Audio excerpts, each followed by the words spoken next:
Hello నమస్తే. తెలంగాణలో Jubilee hills ఉప ఎన్నిక జరుగుతున్న వేళ ఎన్డీఏ నేతలు ఆంధ్రప్రదేశ్‌లో ఓ రకంగా, దేశంలో ఓ రకంగా, తెలంగాణలో ఓ రకంగా ఎందుకుంటున్నారనే అనుమానం కలుగుతుంది. ఆంధ్రప్రదేశ్‌లో ఎన్డీఏ సర్కార్ నడుస్తోంది. భారతీయ జనతా పార్టీ, తెలుగుదేశం, జనసేన నేతృత్వంలో. కేంద్రంలోని ఎన్డీఏ సర్కార్‌లో జనసేన అలాగే తెలుగుదేశం పార్టీ కూడా భాగస్వాములుగా ఉన్నాయి. ఎన్డీఏ అంటే ఎన్డీఏ. కానీ అటువంటి ఎన్డీఏ తెలంగాణకొచ్చేసరికి ముక్కలుగా కనపడుతోంది, విచిత్రంగా కనపడుతోంది. తెలంగాణలో తెలుగుదేశం పార్టీకి సంబంధించిన యంత్రాంగం ఉంది. తెలుగుదేశం పార్టీ తెలంగాణలో కూడా మేమిక్కడ పొలిటికల్ ఫోర్స్ అంటూ క్లెయిమ్ చేస్తూ ఉంది. ఇక్కడ ప్రభుత్వం పైన విమర్శలు చేస్తూ ఉంటుంది. గత 10 ఏళ్ల కాలంలో చూసాం. తెలుగుదేశం పార్టీకి సంబంధించిన కార్యాలయాలు, క్యాడరు, పార్టీకి సంబంధించిన కార్యకర్తలు ఉన్నారు ఇంకా ఇక్కడ. సో, తెలుగుదేశం పార్టీ ఇప్పటికి తమను తాము జాతీయ పార్టీగా చెప్పుకుంటూ ఉంటుంది. తెలంగాణలోనూ ఒక కమిటీ, వ్యవస్థ, యంత్రాంగం అంతా ఉన్నాయి. సో, ఇంత పెట్టుకొని తెలుగుదేశం పార్టీ తెలంగాణలో ఎన్నికలొచ్చేసరికే తూచ్ మేము పోటీ చేయము అని వెళ్ళిపోతోంది. ఎన్నికల్లో పోటీ చేయం. ఎన్నికల్లో పోటీ చేయకుండా ప్రజల కోసం పనిచేస్తామని చెప్తుంది. ఓ రాజకీయ పార్టీ ఎన్నికల్లో పోటీ చేయకుండా ప్రజల కోసం పనిచేస్తామని చెప్పడం ఏంటో ఇప్పటివరకు మనకి ఎక్కడ దొరకదు. రిఫరెన్స్ కోసం కూడా ఎతికితే ఎక్కడ ఏ రాజకీయ పార్టీ అలా చేసినట్టు కనపడదు. కానీ తెలంగాణలో తెలుగుదేశం పార్టీ ప్రధానంగా అలా చేస్తోంది.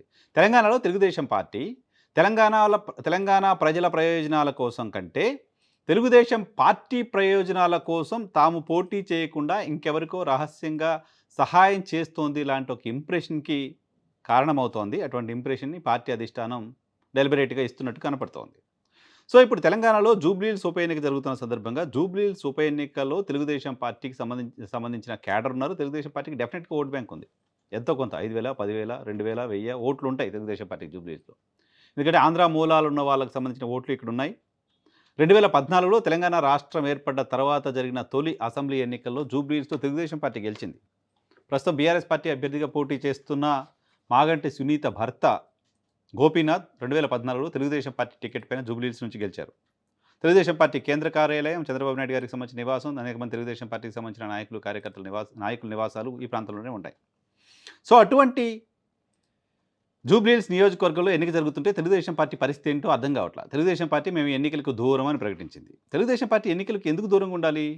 సరే, ఇక్కడ ఎన్డీఏలో ఉన్నాం కాబట్టి, NDA partner party Bharatiya Janata party ఇక్కడ పోటీ చేస్తుంది కాబట్టి, మనం పోటీలో ఉంటే బాగుండదు కాబట్టి పోటీ చేయట్లేదా? సరే, అదైనా కాస్త సహేతుకంగానే ఉంటుంది. కానీ అలా కాదు. ఈ ఎన్నికల్లో మేము ఎవరికి మద్దతు ఇవ్వాలో అనే విషయాన్ని కూడా ఆ పార్టీ ప్రకటించలేదు. మేము ఎన్నికల్లో పోటీ చేయమని మాత్రమే ప్రకటించింది. ఎన్నికల్లో పోటీ చేయకుండా మరి మీ పార్టీ క్యాడర్ ఎవరికి ఓటేయాలి? గడిచిన అసెంబ్లీ ఎన్నికల్లోనూ అదే పరిస్థితి. ఇప్పుడు అదే పరిస్థితి. పైగా అసలు మీరు పోటీ చేయకపోయినా మీ మీ ఎన్డీఏ పార్ట్నర్ పోటీ చేస్తోంది. ఎన్డీఏ పార్ట్నర్‌తో కలిసి ఉండాలి కదా మీరు. ఎన్డీఏ పార్ట్నర్‌తో కలిసి పని చేయాలి కదా! ఆంధ్రప్రదేశ్‌లో పనిచేస్తాం, దేశంలో పనిచేస్తాం. కానీ ఆ తెలంగాణలో పనిచేయమంటే ఎట్లా? హర్యానాలో బీజేపీ గెలిస్తే, ఇంకెక్కడో రాష్ట్రంలో భారతీయ జనతా పార్టీ గెలిస్తే, ఎన్డీఏకి సంబంధించిన కీలకమైన నాయకుడిని నేను అంటూ చంద్రబాబు నాయుడు గారు ప్రెస్ కాన్ఫరెన్స్ పెట్టి మా ఎన్డీఏని ప్రజలు ఆశీర్వదించారు అని చెప్పారు. మరి ఇప్పుడు జూబ్లీ హిల్స్‌లో కూడా ఎన్డీఏని గెలిపించాల్సిన బాధ్యత చంద్రబాబు నాయుడు గారికి ఉంటుంది కదా!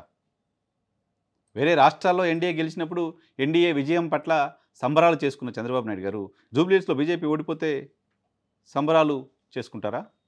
జూబ్లీ హిల్స్‌లో బీజేపీ ఓడిపోవాలని కోరుకుంటున్నారా? జూబ్లీ హిల్స్‌లో ఏంటి మీ స్టేక్ ఏంటి? మీరేమనుకుంటున్నారు? దానికి ఆన్సర్ లేదు. ఎవరు అడిగేవాళ్ళు కూడా లేరు. బహుశా వాళ్ళు కూడా చెప్పే ఇంట్రెస్ట్‌లో లేనట్టున్నారు. కానీ భారతీయ జనతా పార్టీ అయినా తెలుగుదేశం పార్టీ మద్దతు అడగాలి కదా! భారతీయ జనతా పార్టీకైనా తెలుగుదేశం పార్టీ కావాలి కదా కనీసం. తెలుగుదేశం పార్టీకి నో డౌట్ డెఫినిట్‌గా అక్కడ ఒక 5,000, 6,000 ఓట్లుంటాయి. సో, ఆ ఓట్లు కూడా మాకొద్దని భారతీయ జనతా పార్టీ ఎందుకు అనుకుంటుందనేది పాయింట్. తెలుగుదేశం పార్టీతో కలిసి ఉండడం కంటే తెలుగుదేశం పార్టీకి దూరంగా ఉండడమే మాకు చాలా మంచి చేస్తుంది. చాలా మంచిగా ఉంటుంది తెలంగాణ రాజకీయాల్లోని ఎందుకు భారతీయ జనతా పార్టీ అనుకుంటుంది? తెలంగాణలో తెలుగుదేశం పార్టీని ఒక అంటరాని పార్టీగా భారతీయ జనతా పార్టీ ఎందుకు చూస్తోంది?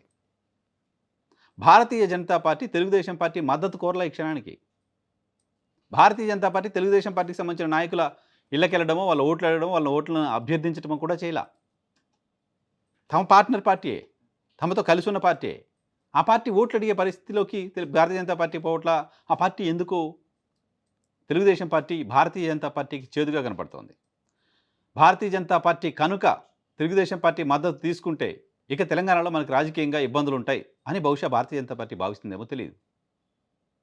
భారతీయ జనతా పార్టీ తెలుగుదేశం పార్టీని ఒక అంటరాని పార్టీగా చూస్తోంది తెలంగాణ రాజకీయాల్లో. ఈ స్టేట్మెంట్ ఇవ్వడానికి నేనేం వెనక్కిపోదలుచుకోలా. తమ ఎన్డీఏ పార్ట్నర్ పార్టీ ఓట్లు అడిగే పరిస్థితిలో కూడా భారతీయ జనతా పార్టీ లేదంటే భారతీయ జనతా పార్టీ తెలుగుదేశం పార్టీని ఒక అంటరాని పార్టీగానే చూస్తున్నట్లు కదా! తాము ఎవరికి మద్దతు ఇవ్వాలో చెప్పలేని పరిస్థితిలో తమ కూటమిలోని ప్రధాన భాగస్వామి పార్టీ పోటీ చేస్తుంటే ఆ పార్టీకి మద్దతు ఇస్తామని చెప్పలేని పరిస్థితిలో తెలుగుదేశం పార్టీ ఉందంటే తెలుగుదేశం పార్టీకి తమ కూటమి ప్రయోజనాల కంటే, తెలంగాణ ప్రజల ప్రయోజనాల కంటే ఇంకేదో ప్రయోజనం, ఇంకెవరి ప్రయోజనమో దాగి ఉంది అని అనటానికి కూడా నేను వెనక్కి పోదలుచుకోలా. దానికి ఆన్సర్ తెలుగుదేశం పార్టీ చెప్పగలదా? There is no answer. Same time నిన్నటికి నిన్న భారతీయ జనతా పార్టీ నాయకులు, ఈ వీడియో ఎందుకు చేస్తున్నానంటే అదే రీజన్. భారతీయ జనతా పార్టీకి సంబంధించిన నాయకులు జనసేన తెలంగాణ బాధ్యులను పిలిచి మాకు మద్దతు ఇవ్వండి అని అడిగి, వాళ్ళు వీళ్ళు కలిసి అలయ్ చేసుకొని తెలంగాణలో జరుగుతున్న జూబ్లీహిల్స్ ఉప ఎన్నికలో జనసేన పార్టీ భారతీయ జనతా పార్టీతో కలిసి పనిచేస్తుంది, భారతీయ జనతా పార్టీకి మద్దతు ఇస్తుంది అని నిన్న ఒక ప్రకటన ఇచ్చారు.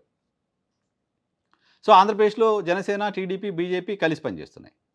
తెలంగాణలో జనసేన మద్దతు కూడా అడిగింది భారతీయ జనతా పార్టీ, కానీ తెలుగుదేశం పార్టీ మద్దతు అడగట్లా. జనసేన ఏమో తీపైంది, జనసేన ఏమో తీయగా ఉంది, తెలుగుదేశం పార్టీ చేదుగా ఉంది. ఎందుకు తెలుగుదేశం పార్టీ చేదవుతుంది? ఎందుకు జనసేన పార్టీ స్వీట్గా ఉంది మీకు? జనసేన పార్టీ బలం కంటే జూబ్లీహిల్స్ నియోజకవర్గంలో నో డౌట్ తెలుగుదేశం పార్టీ బలం ఎక్కువ. అటువంటి సందర్భంలో తెలుగుదేశం కంటే జనసేన వైపే భారతీయ జనతా పార్టీ వెళ్ళడం చూస్తే, ఎందుకో తెలుగుదేశం పార్టీ అంటే భారతీయ జనతా పార్టీకి నచ్చట్లేదు. ఎందుకో తెలుగుదేశం పార్టీని భారతీయ జనతా పార్టీ ఇంతకుముందు చెప్తున్నట్టుగా అంటరాని పార్టీగానో, ఒక చేదు పార్టీగానో చూస్తోంది. సో తెలుగుదేశం పార్టీ మాకు ఓట్లు వేయదో అని నమ్ముతుందా? లేకపోతే తెలుగుదేశం పార్టీ మద్దతు అడిగితే మాకు ఇంకా వచ్చే ఓట్లు రావనుకుంటుందో తెలీదు కానీ, భారతీయ జనతా పార్టీ, తెలుగుదేశం పార్టీ తెలంగాణలో ఉప ఎన్నిక వేళ ఆడుతున్న ఈ డ్రామా చూసినప్పుడు పార్టీలకు తమ సొంత ప్రయోజనాలు మినహా ప్రజల ప్రయోజనాలు, ఆ పార్టీ కార్యకర్తల ప్రయోజనాలు కూడా పట్టట్లేదు అనే విషయం అర్థమవుతోంది.